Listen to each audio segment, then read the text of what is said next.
Hello, চলো তোমাদের সঙ্গে একটা নতুন ভিডিও শেয়ার করি। এত তাড়াহুড়োর মধ্যে বাড়ি থেকে বেরোই না, বাড়ি থেকে কোনো ক্লিপ নেওয়ার কথা আমার না সচরাচর মনে থাকে না। যদি সময় থাকে তো নিয়ে নিই, আদারওয়াইজ নেওয়া হয় না। কাজ করতে করতে এরকম আমের জুস এলো সামনে, প্রথম প্রথম ঠান্ডা ঠান্ডা আমের জুস খেলাম। আর তারপরে খেলাম এই পাঁচমিশালি আচার, আর তার সঙ্গে আলু কাবলি।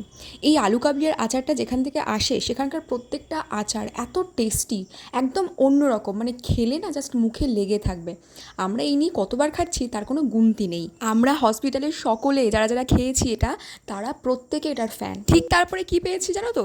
এই আইসক্রিমটা, অরুণের এই আইসক্রিমটাও টেস্ট করলাম, আগে কখনো করিনি, ফার্স্ট টাইম করলাম। এটাও একটা দাদা খাওয়ালো, আর এটাও খেতে না অসাধারণ। অরুণের যে কটা আইসক্রিম খেয়েছি তার মধ্যে এটা অন্যতম একটা বেস্ট আইসক্রিম বলা চলে। সারাদিনে কাজকর্ম করে তার সঙ্গে টুকটাক খাওয়া দাওয়া আমাদের প্রত্যেকেরই চলতে থাকে, এটা একটা আলাদাই এক্সাইটমেন্ট। এরপরে সন্ধ্যেবেলা এসেছিলো এই চিকেন উইংসগুলো, এটা আমরা একটা অন্যরকম নামে ডাকি, সেটা আমি শেয়ার করবো না এখানে।